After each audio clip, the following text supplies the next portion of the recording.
Le 30 octobre, pour la première fois de l'histoire, un texte du Rassemblement national a été adopté par l'Assemblée. La proposition de résolution adoptée à une voix près concerne l'accord franco-algérien de 1968. Elle intervient alors que Alger et Paris sont empêtrés depuis plus d'un an dans une crise diplomatique. Mais c'est quoi l'accord franco-algérien de 1968 ? Il s'agit d'un accord signé entre les deux pays le 27 décembre 1968, qui crée un statut unique pour les ressortissants algériens en matière de circulation, de séjour et d'emploi.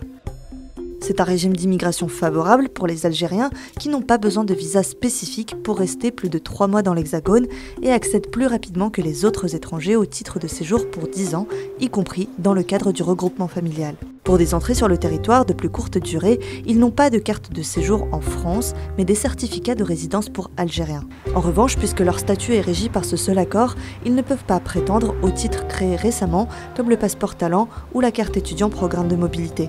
Les étudiants algériens, par exemple, y perdent, ils ne peuvent pas travailler pour un job étudiant sans solliciter une autorisation provisoire.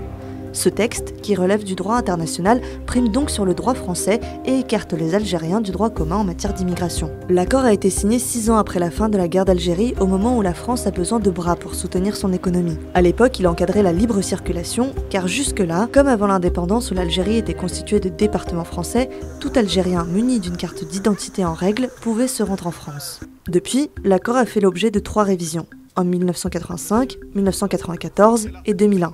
Mais les grands principes du texte ont été maintenus, en particulier le régime dérogatoire au droit commun. La fin de l'exception algérienne est réclamée de longue date, à droite et à l'extrême droite, pour combattre l'immigration et comme mesure de représailles contre le pouvoir algérien. Elles ont uni leur voix jeudi pour passer une résolution non contraignante pour y mettre fin, 185 voix pour, 184 voix contre.